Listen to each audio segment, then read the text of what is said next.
Hi, I'm Melanie, and you're about to watch a message that was preached here at Calvary Fellowship in Miramar, Florida.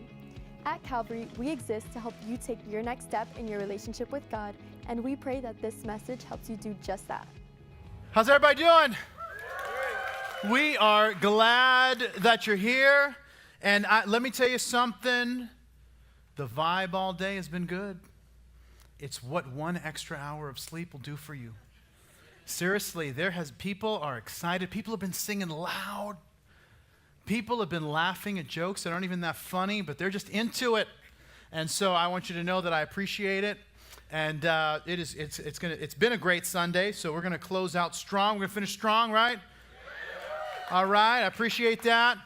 So let me ask this. How many of you are parents? Can I say, wow, a lot of you. Very good. Congratulations. That's really good. So one of the things that you'll know if you're a parent is that when you bring home your first child, you're freaking out about everything. Everything's got to be sterilized, sanitized. You got one of those machines that sterilize. We had one of those.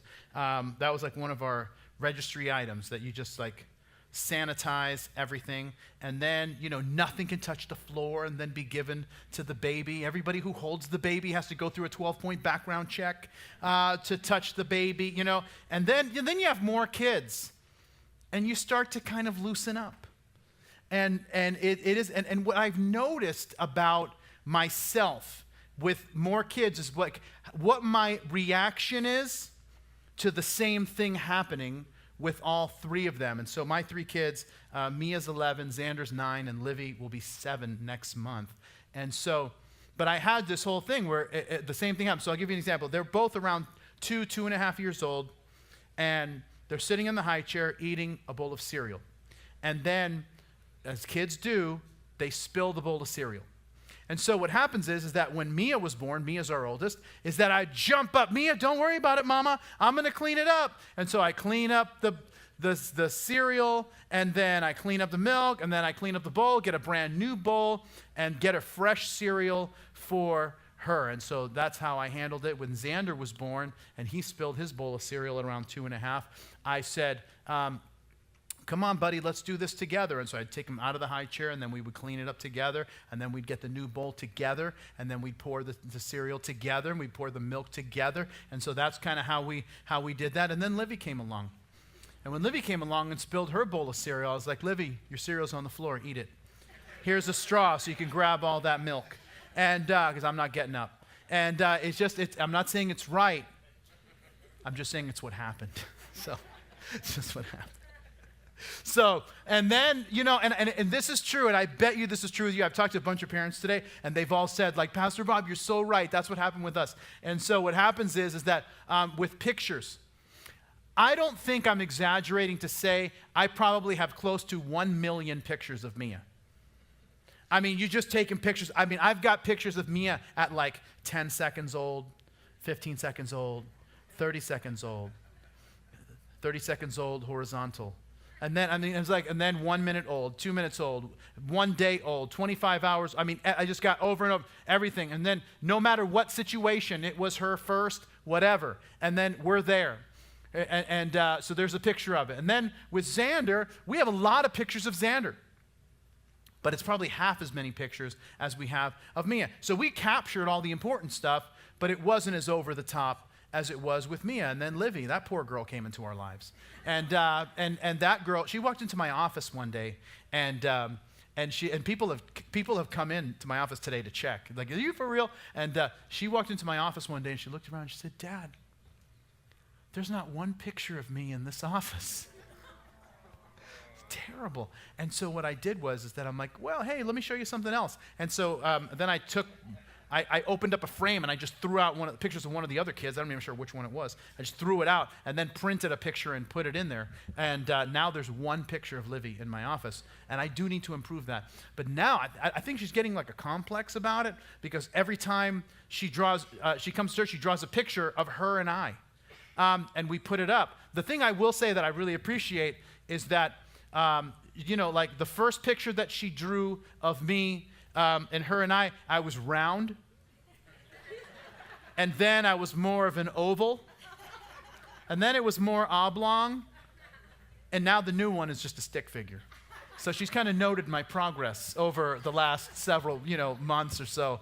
But the weird part is like, it's true. I mean, we start out intense, and then we kind of start to coast, forgetting that good things don't happen without us being intentional.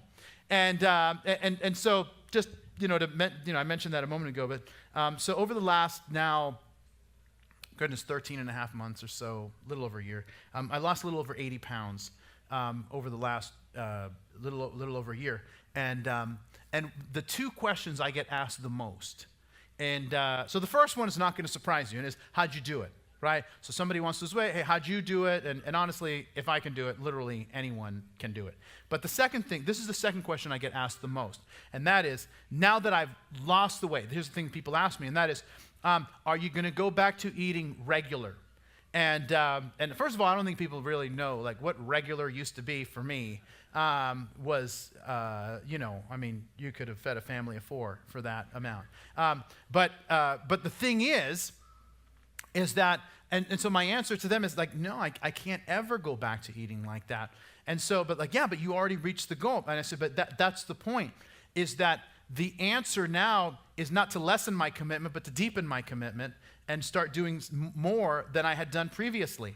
Now, the reason I tell you this is because the very same thing that's true for parenting, the very same thing that's true for health, is the very same thing that Jesus is going to be talking about. We've been in this series for the last several weeks now called Follow, and we've been looking at the Sermon on the Mount, the most famous sermon that Jesus gave. And now the thing that's important for us is that Jesus is giving this sermon to his disciples. And I don't want you to think that it's, as we think, Jesus had 12 disciples, so it's like just the 13 of them. Jesus had 12 guys that were, he was tight with. Those were his closest 12. But Jesus, at the height of his popularity, thousands of people were following him, crowds. And you read that over and over, that there were crowds and crowds of people that were following Jesus wherever he went, from city to city. And so now the point is that, so then he shows up at this hill in northern Israel near the Sea of Galilee, and he begins to share with his disciples, all of these people, what does it mean to live in God's world? And the thing that's important for us to understand is that because we are taking this so slow, it can almost feel like it's just Jesus is talking about things at random, but there really is a journey that he's taking us on. And when we get to the next chapter where it ends, you're going to see the punchline of what Jesus is getting at. And so this is the thing that's important for us to understand, is that Jesus begins, and if you've heard this little piece before, just indulge me for 30 seconds, and if you haven't, this will kind of help frame everything that we're talking about. But Jesus begins the Sermon on the Mount talking about how to be happy, no matter what the circumstance is. And he starts there because the next section he talks about is how to be an influencer in this world, how to be salt and light. So it starts with influencing, changing yourself. How can you be happy? No matter your circumstance. Then you can be an influence in somebody else's life.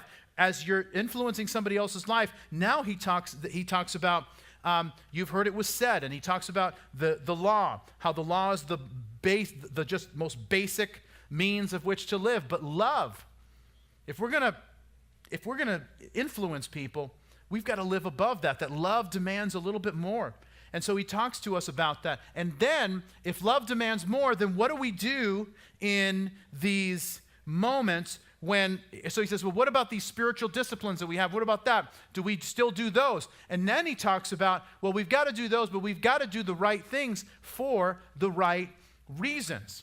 Because it's so easy to try and fake it and try to live for the approval of other people, that now we're trying to do the right thing and doing for the right reason. And it's like, okay, so why is that important? And he's leading us to this next point, and that is because if you do the right things for the right reasons, it will bring focus to your life. And what you focus on are the things that are going to become your future. And that is true in any area of life. And Jesus, as he talks about this, he's going to take one area of life and focus on it. And truth be told, I mean, Jesus could have taken any area of life, but because the principles are exactly the same. He could have used relationships, career, family, health, spiritual growth, spiritual maturity, any of those. But he uses something that we're so sensitive about, so protective of, so focused on, that we'll never forget the principles because of what he's saying, because it's so sensitive to us. Now, and here's the thing that's important for us to understand, is that your future is influenced by what you do and the decisions that you make with this. That your family is influenced by what you do and the decisions that you make with this. That our church and our church's future is influenced by what we do and the decisions that we make with this. So I'm going to invite you to open with me to the Gospel of Matthew, chapter 6. That's where we're going to start. And a lot of these are words that if you've been around church for a while, you've probably heard them before, but we're going to speak about them with a bit of depth that are going to bring some color to this. And here's what he says in verse 19 where we begin. He says, "Do not lay up for yourselves treasures on earth, where moth and rust destroy and where thieves break in and steal. But lay up for yourselves treasures in heaven, where neither moth nor rust destroy and where thieves do not break in and steal. For where your treasure is, there your heart will be also." So how do we create the future? Here's the first thing that Jesus says that we can note, and that is that I can direct my heart with my investment. Now, this is true with anything in life. Whatever we invest in is where our heart goes. And whatever we want to be important in our lives, all we have to do is invest in it, and that's what will take place. There will be greater passion from us the more that we invest in it. Now, I've shared this story a couple of years ago, so if you heard it, humor me because it makes the point. And if you've never heard it, I just came up with this right now. My family, we moved into our house about 6 years ago, almost 6 years ago. In our old house, we had this, in between our driveway and our walkway, we had probably about, I don't know, a couple feet by 5 feet that just had dirt. It was like this little flower bed. But Carrie and I could not get anything to grow. I mean, we would take out the dirt, put new soil in, we'd plant annuals, and then we'd, water it when we planted it, and then 2 weeks later they'd be dead. And I remember talking to the guy at Home Depot, and I'm like, I don't even know why they're called annuals, because they're dead in 2 weeks. They should be called semi-monthlies, because they just always die. And so, anyway, so we moved into our new house and couldn't get anything to grow. I mean, plants started dying, and I started thinking that, man, maybe Miramar is like an Indian burial ground, like the movie Poltergeist, which I saw way too many times when I was a kid. And so a couple years ago now, probably 3 years ago, we hired this landscaper that we knew to help us redo our front landscaping. And he's like, well, what do you want to do? And I'm like, let's rip it all out and start over. And he's like, why? You have nice plants. They just need some love. And I'm like, I do love them. And he's like, well, how do you love them? And I'm like, sometimes I look at them right before I'm walking inside. And he's like, no, you've got to do something for them. And anyway, so he says, so it sounds to me like you want to redo this and have it be more low maintenance. I said, well, I'm more thinking of no maintenance, but I will go with low maintenance, but I'm more leaning towards no maintenance. Anyway, he's like, let's see what we can come up with. So he puts together this plan, and it all looks good. So then he has his crew come out, and they redo all the plants. It really looks awesome when he's done. So then he comes inside. He comes inside, and he sits down with my wife and I at our dining room table. And he says, okay, I told you they're low maintenance, but here's what you need. Here's what you need to do. And he says, I need you to water these plants every day for 30 days. Okay? Then I need you to water the plants 3 to 4 times a week. And I said, well, I have sprinklers. And he says, I know you have sprinklers. The problem is I fixed your sprinklers because they were broken. Well, who knew? I'm not awake at 3 in the morning when they go off. So anyway, so he's like, well, besides that, you need to water them 3 or 4 times a week. Then what I want you to do is come out once a week and pull the weeds. I want you every quarter to come out and remulch it so it looks nice. And then maybe once or twice a year, do some weed and feed so that it's healthy. And I said, sir, I think your definition of low maintenance and mine are very different. Because you call that low maintenance, I call that a part-time job. And I'm not sure if I'm ready to make that kind of commitment in my life. And so what happens is that, and here's the part that's amazing, is that we started doing it. And you know what happened is that the more that we invested in this front, I don't know, it's not a garden, just like your front, what is it, like a jungle? I don't know what you call it. Front part of your house plants? I don't know. Front yard, maybe that's what it's called. But anyway, but the more that we started putting some time and some investment, and I'd go and buy some bags of mulch, and so that now I started caring. And that was, listen, this is the whole point. And say, well, what does that have to do with creating the future? Everything. Because what we focus on and what we invest in is inevitably what happens. And listen, the good things that we want to see happen in our lives do not happen by accident. They happen when we're intentional. They happen when we plant good seed in good soil and then watch God bring good fruit in our lives. In Proverbs 21, the Bible says this, that good planning and hard work lead to prosperity, but hasty shortcuts lead to poverty. So if you say, I want to know what my future looks like, all you have to do is look at what you're investing in right now, and that's what your future looks like. And if you say, well, but I don't like that, then start investing in something else, and you're going to see something take place. And now Jesus continues the conversation and says some words that are a little bit difficult to understand, but we're going to break it down a little. Here's what he says in verse 22. He says, the lamp of the body is the eye. If therefore your eye is good, your whole body will be full of light. But if your eye is bad, your whole body will be full of darkness. If therefore the light that is in you is darkness, how great is that darkness? Now, we talk about creating the future. Here's the second point, and that is that I can enlarge my world with my vision. Now, this is a very difficult passage to understand because, you know, we're 2,000 years and half a world away from where this was originally spoken. And these are Jewish idioms that are being used, and the reality is that every culture has their own expressions that don't make sense to people who either don't speak the language or aren't part of that culture. So I am married to a non-Latin woman who looks Latin, but she's not, which is a huge blessing to me because it's like I get the Latin vibe with no drama. So now, don't get mad at me. Don't get mad at me because your husbands are laughing. So I would encourage you to get mad at them. And I have two sisters who are Latin, a mother who's Latin, and cousins who are Latin. And I couldn't take one more in my life. And I'm like, I need some outside. I need some outside people. And the thing is that so what happens is that, and my wife is such a good sport because she goes to all of my, my crazy Cuban family and to their parties and stuff. And so sometimes, because my wife doesn't speak Spanish, she'll ask me, well, what are they saying? What do they mean? And so sometimes there's like these expressions that are like, they can't really translate. And because it's my family, I'm like, and they're also using bad language too. So these people really need Jesus. And so what happens is that they'll be like, what does that mean? I'm like, I can't say those words. And so, but sometimes, we were at a get-together at my dad's house, and a bunch of people over there. You know how that goes. And so some guy is telling a story, and my dad leans over to me, and he says, eso es un paquete. Now if you don't speak Spanish, let me explain to you what a paquete is. So my wife is like, what'd your dad say? And she's like, the guy's telling a story, but she said, my dad says that his story is a package.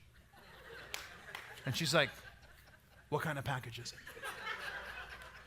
Like, that's not really the point. And she's like, is it a FedEx package? Is it UPS? Is it first class? Is it overnight delivery?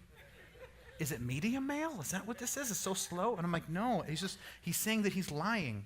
And she's like, but why would the lie be in a package? And I'm like, that's not really the point. So then my dad is telling the story about somebody else. And then, and so this is the thing, my dad says this all the time. And so, and if you're Latin, you understand this. And if you're not, I'll translate. But he says, so somebody's telling a story about how things are going really well. And my dad says, eres un reventado. And you might not know, maybe you do know what that is. And so my dad's like, so my wife is like, what did he say? And he's like, he said the guy was exploding. And she's like, well, is he okay? Oh, he's doing great. His whole life is coming up aces. And she's like, then why is he exploding? Is that hurt? And I'm like, no, he's doing fantastic. That's what I'm trying to say to you. Exploding means everything is good.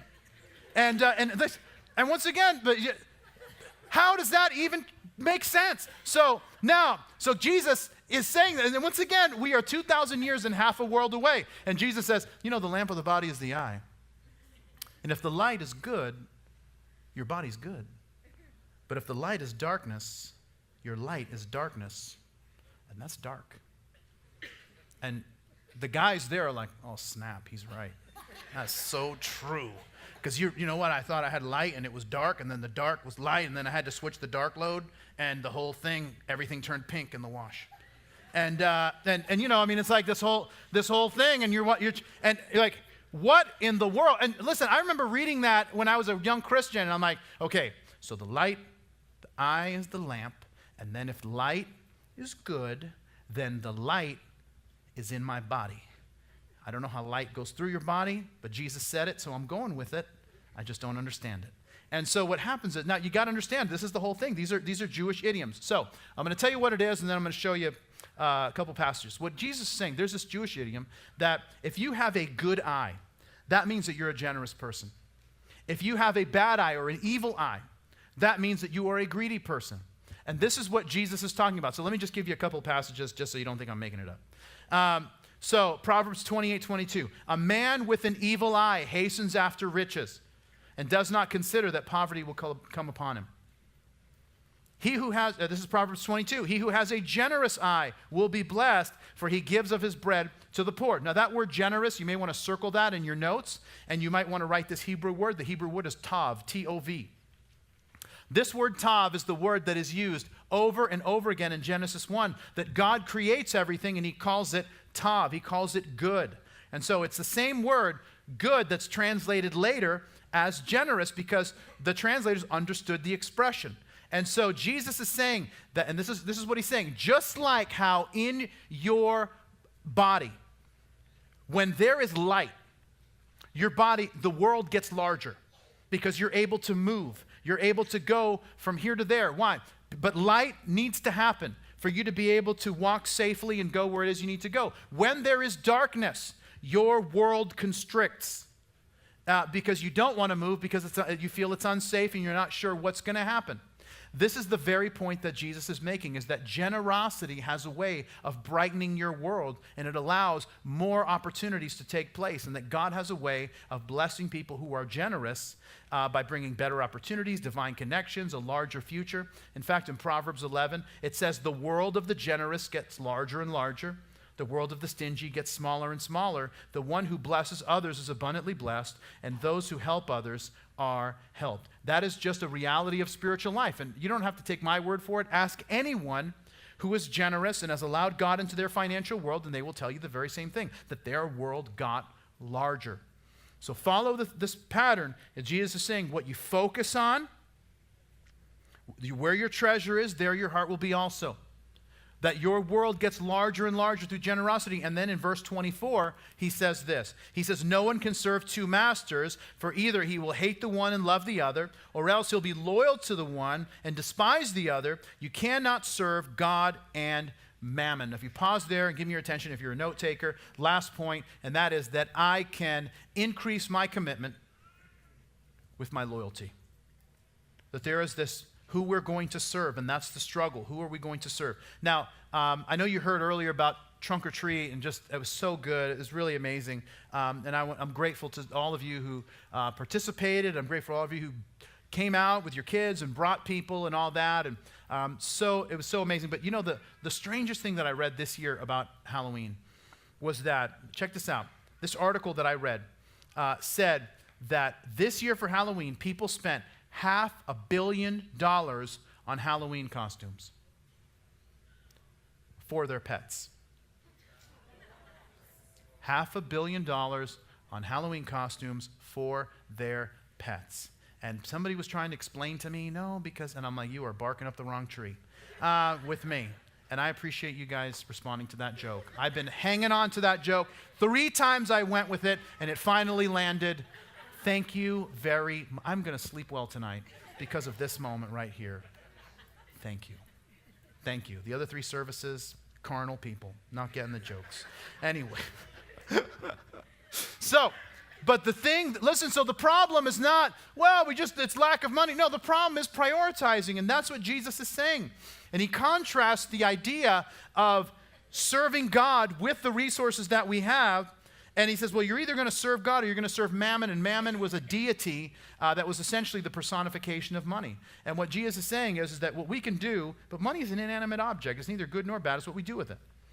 What Jesus is saying is that we can take money and use it in our service of God, or we can serve money and try to leverage God, which doesn't usually work out, to try to follow what we want to do. And the issue isn't if we're going to serve a God, it's which God are we going to serve. So what does that have to do with our future? All right, so let me start by asking a question. How many of you first started attending Calvary here at this location right here? If you're going to see a show of hands. Every service, about 75%. It's been pretty much across the board, every service. How many of you started attending when we were at Everglades? All right. How many of you started attending when we were at Barbara Goldman in Miami Lakes? Okay, very good. How many of you when we started attending at Cobb in the theater? A couple people. All right, God bless you guys. Very good. How many of you when we started in the hotel? Nobody? All right. We had 2 people lifted their hands in the last service. One of them was my wife. And I'm like, and I said in the anyway. And so the best part was in the theater. In the last service, my daughter Mia lifted her hand. And I'm like, yeah, we brought you there. And I'm sure we have a picture of it. Where are the other ones? I don't know if we have a picture of the kids at church at all. And so anyway, and so the point is this. And here's the thing that I found so amazing. Is that every group that came here, whichever group you were in, and you started to call Calvary home, listen, we were all blessed by the sacrifice of the group that came before us. It's always been like that. We've always been blessed by the group that came before us. So what I want to do is show you a little bit about the next phase of Calvary and what like the next year or 2 looks like for us. But I want to answer a couple of questions before I do, because I think this is an important thing for us to understand kind of what's transpired here over the last 2 years. So a couple of years ago, you might remember that we did this campaign called 320, and we were going to build a children's building out front here. And so we raised some money, and we got to work. And we got the beginnings of the architectural plans, and so we got the property. You got to kind of have the placement of the building. They have to approve that. Then the outside of the building, we had to go a couple rounds with the city. But they approved the exterior of the building and all of that and trees and whatever. And we were just about ready to engage the engineers to do all of the interior of the building, which is the mechanical, the electrical, the plumbing, walls, all that stuff. And when we found out that this property was available. And that kind of caused all of us to pause. And so we went to our leaders, our pastors, and our church is governed by a board of directors. And so we went to our board and we said, hey, look, this property is available. And all of us said, hey, we can build a building anytime, but this property next door is really the key to our long-term growth. And you know, the thing about land is that God isn't making any more of it. By the way, I thought that was a little funnier. 4 services, no one has laughed in any service. The last service, I said it twice, and it's just like nothing. Anyway, this is the best reaction I've gotten all day. I'm still grateful. I have a heart of gratitude for the half-hearted laugh that you're still with me. All right. So what happens is that we came before the church, said, here's where we are. We can go forward with this, or we can hit the pause button here, build this anytime, and we can go after this land. And our church just overwhelmingly said, let's do it.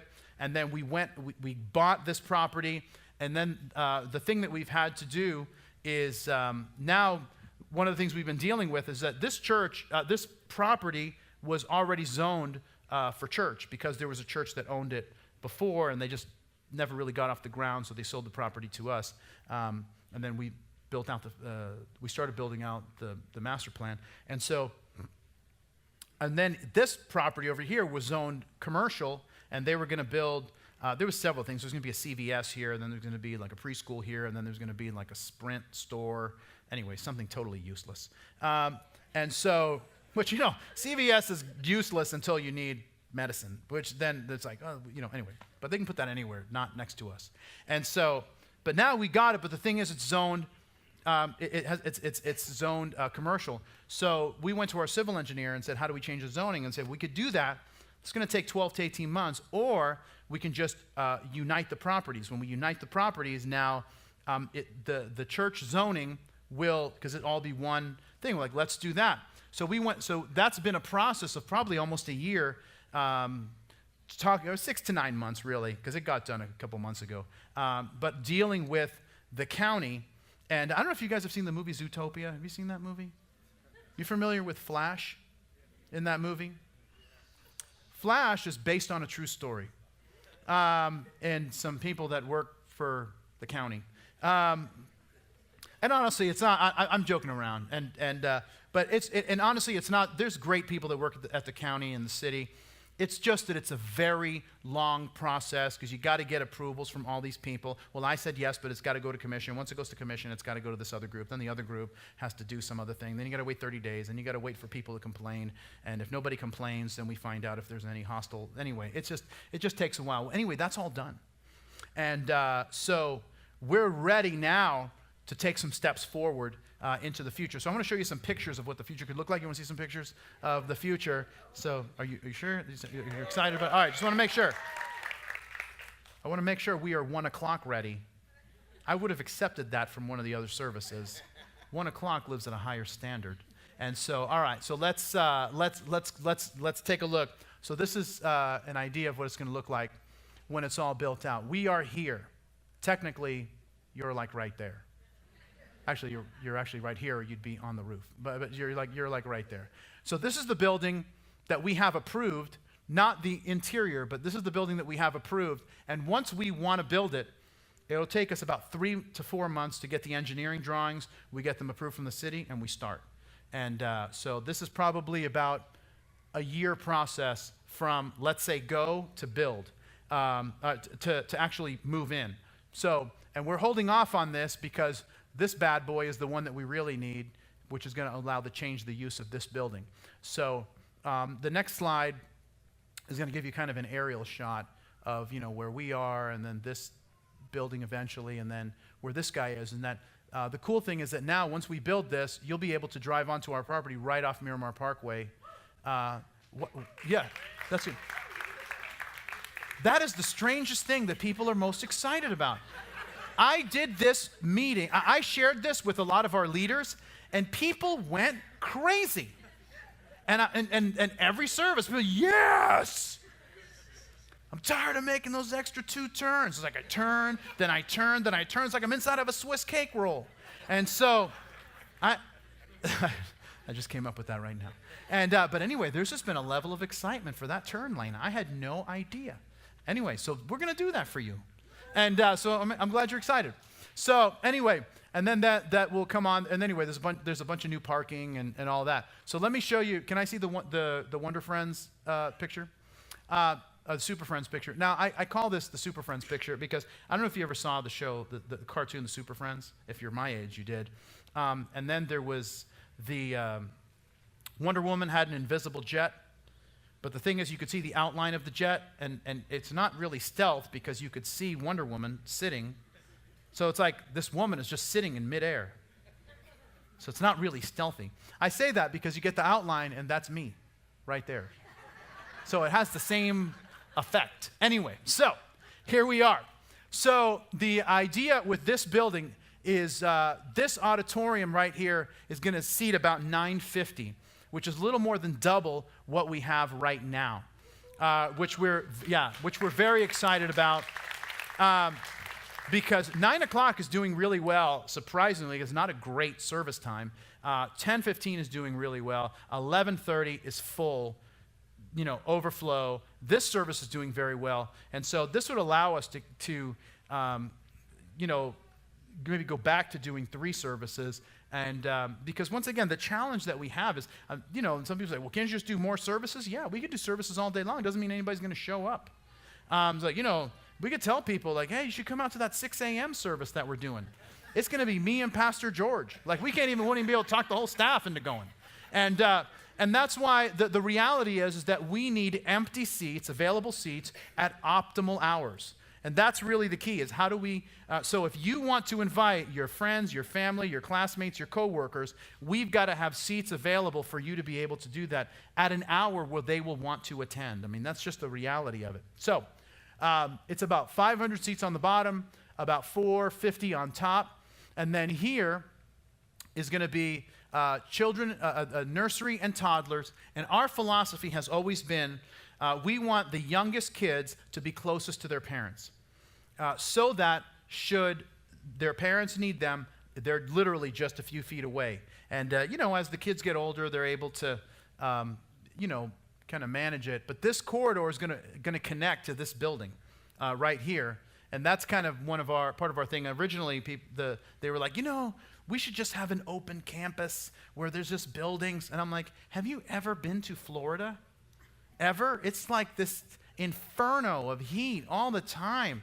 And it's like you're going to get out of your car, drop your kids off in one building, and be in a pool of sweat by the time you get to our auditorium. So who cares about fresh air? Let's air condition this thing. So anyway, we're connected. So anyway, you'd be able to, even if you parked out here, to walk in here, drop off your kids, and then just walk through that corridor and make it into this building. So it really is going to connect. The other thing is that the bottom floor of this building is going to get reconfigured so that it's going to increase our children's ministry space between those classes and the reconfiguration of this bottom floor. It's going to add about 290% to what we already have of children's space, which is really very exciting. Like if you have kids that are elementary age and you pick them up in the big room, if you ever walk in, you're going to find a room that's not that big. That's the whole irony of the big room, is that it isn't a big room. And so we are actually going to create an actual big room for, and it's going to be better. It's just like the room is cramped, and so we're going to have a better facility for them, be able to engage more kids per service. It's really going to be awesome. The other thing is that the upstairs, the cafe is going to move from this building to here, which is going to double the space of the cafe. The other thing is that it's going to have an entrance right off the street, so this can serve as some overflow. But the other cool thing is it's not just going to be open during service times. Our goal is to have this cafe open all week long where people can hang out. Yeah, so we're very excited about that, so that, it's a great opportunity for families to hang out, for couples to have an environment where they can just connect, for high school kids on their way home can stop and do some homework, for college students to loiter. I don't know, what do college students do? So anyway, anyway. And the other thing is, if I can go back to the first slide, it's hard to see on this sketch, but there's this big cross that we want to put up, this very decorative cross, and at the bottom of it is a permanent baptistry, where we're going to be able to baptize people every week as people come to know Jesus here every single week. And so now here's the thing, is that when we moved in here, we didn't think, we had thought of this. We had the idea for this building over here, kind of where our retention pond is, and we had some idea with that, but our thought was like, yeah, maybe like 7 years from now, we'll have to worry about that. We moved in and we started maxing out this building within 18 months. And so the challenge that we have is that, that kind of sped up our plans. Like, how do we do this? I mean, we need more space in every area of ministry to be. And the cool thing is, building this out, more classrooms, that gives us more opportunity to have small groups here, classes here, moving the cafe to the new area, which will make that open all week.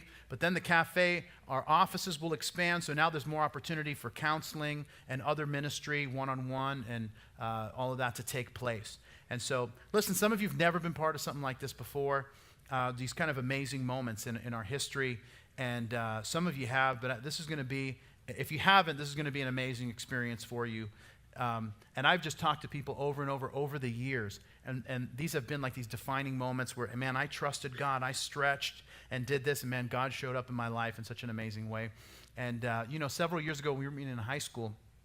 We did this campaign that was called Blueprint, and people gave sacrificially so we could buy this land. And then we did a campaign that was called Coming Home, which was about building this building. And then we did our 320 campaign, which is what allowed us to buy this property next door. And so now we're taking a step again, and we want you to be part of that process and think beyond ourselves and look at, how do we, if 75% of us in every service we started here, that means there's so much sacrifice that happened before us to get us here that we're now enjoying. And now it's our opportunity to invest for the next group that's coming in that we're going to be serving with and worshiping with and learning and growing with. So I'm going to invite the ushers to come forward, and they're going to hand out everything I showed you. You're going to have in a brochure that we're going to give you. But what we're doing next is called Vision 2020. And I want to tell you why it's called that in just a second. But while the ushers are handing out, there's an envelope that you're getting. It's going to have the brochure, but I would encourage you to open it up, and you'll see a couple of things in there. But just go ahead and grab those and take them out, and you'll be able to see everything I've shown you up here is in that brochure. But the reality is that we are the only church out here. There's no more available land in Miramar, and the city has already said that they're not going to change the zoning for any other churches. I don't personally agree with that decision, but that's what they're doing. What that means is that it's us. And there's 300,000 people within a 5-mile radius of where we are. And that means that God has uniquely placed us here. And this is why taking this next step is so important. And we have people giving their lives to Jesus every week, checking off on their connection cards, taking next steps. And that's a sacred trust and responsibility that we have. Jesus said, "To whom much is given, much will be required." So let's talk about how we make this happen. How does Vision 2020 work? And so, listen, and by the way, just to show you this chart here, this is what it's going to take financially to make it happen. It's about $300,000 for us to say go to do not the rezoning, but we have to do a new site plan because our old site plan doesn't include these 2.5 acres, which once again, for a church our size, this is a very attainable goal. The challenge is that what does it get us? And that's one of the best questions to ask is we're going to raise $300,000. What does it get us? It gets us from where we are to the site plan, to then getting the elevations approved in the building, to then getting the engineering drawings done, getting them approved, getting the permits, so that and we believe that anywhere from 9 to 12 months, we could have fully executed permits so that we are able to start putting shovels in the dirt next door. And that is, so once we get shovels in the dirt, we say 9 to 12. It could be a little bit less because we've already gone through this process. The city knows what we're doing, so it could be expedited. But the point is this. If we could, by September of next year, have executed permits, do groundbreaking, and start, we could move in September of 2020. That's why it's called Vision 2020. September of 2020 is Calvary's 20th anniversary as a church. And that's what this vision is. That's what the goal is to move in by our 20th anniversary. And the way it works, and the reason why we had well, can't you get a loan? It's yeah, we're going to have to get a loan for part of it. But, banks will loan you for land, they'll loan you for buildings, but they're not going to loan you for architectural plans and for permits. That's on us. And we've had the Southern Baptists have been a great partner with us, and they want us, they're willing to loan us some money, but they want us to have some skin in the game So we've got to raise the money for the plans. And so I told you about the schedule. Another question that I've gotten throughout the day is, well, can I just direct all my giving to Vision 2020? And my encouragement to do that is no, because we've still got to do ministry over the course of these next 2 years. And so if everybody gives towards that, we're not going to be able to continue having services every week. So this is kind of an over and above our normal tithing. This is an offering that's directed for a specific purpose. And my real hope is that over the next 12, 15 months, is that we would realize this thing that I've been saying is that we have always benefited from the sacrifices of those who came before us. When we were a church that was meeting in a house, we were a church of 20 people meeting in a house. We all sacrificed together so we could start meeting in this hotel conference room. And we bought toys, and we bought a little copy machine at the time, and we, and curriculum and all that stuff, so we could have our first service. And we were meeting in a hotel. We were doing 2 services in that little hotel. We were trying to make it work. We had outgrown it, and we just said, hey, let's sacrifice. And we all sacrificed together so we could start meeting in a theater. And then the church grew. And then we were in the theater. We said, hey, let's sacrifice so we can reach more people. And we were doing 3 services in that theater in 2 different theaters. It was a crazy schedule. And we said, let's move to a bigger auditorium so we can have better times and more people will attend because it'll be better, for them. And we sacrificed. And we did that. And we moved into a high school. And then we moved to Everglades. And then we sacrificed so that we could buy this property and have a place to call home. And listen, and now we're here, and most of this church exists because of that sacrifice that's come before us. And what I'm asking of each of us is to be part of the next step as we sacrifice, not just for us, because listen, it's going to be better for us. It's going to be more space, and there's going to be more parking and better children's ministry and better youth ministry and all of that. But to just continue this culture that we've seen from the beginning, where we really believe that what Jesus did was that he sacrificed for our benefit. And if we're going to love others as Jesus loved us, then what we do is not just be benefited, but we also sacrifice for the benefit of others. Because listen, you talk to senior saints, people who have been Christians for 40, 50 years, and they're now in the twilight years, and you talk to them about what was most important and the defining moments of their life. Listen, they're not talking about the size of their TV. They're not talking about what model phone they have. They're talking about moments like this when they sacrifice, and they'll tell me, man, I drive by the church, I go to the church, and I remember opening day. I remember when we were there, and I remember what God did, and these are the things that they look at as part of their legacy. And so listen, if you commit to this, you're going to remember this for the rest of your life, because this is going to be part of your legacy, because it's not just going to be, well, we just made things better for us. No, we're changing people's eternities, because the people that were meeting in that high school invested, and for some of us, our eternity was changed when we moved into this building. And it goes beyond a building. The building's just the tool. It's reaching people far from God, people that are broken, people that are hurting, families that are on the verge of breaking, homes that are on the verge of splitting apart, people, children, youth, families, to see people restored that changes, not just for now, but changes for eternity. I invite you to be part of that. So listen, here's what we're going to do. We're going to pray together. And after we pray, the ushers are going to come forward. They're going to receive the offering this morning. And if you're ready to commit to it, you can fill out the form that's in that envelope we gave you. You can drop it in the offering. And then after we receive the offering, I want to share one more thing with you, and then we're going to dismiss. So I'm going to have George lead us now. We hope you enjoyed today's message. If you decided to take your next step with God and follow Jesus, please visit mycalvary.com/begin. We have a free gift we'd love to give you. Also, please follow us on Facebook and Instagram, and also hit the subscribe button down below. From all of us here at Calvary, God bless you.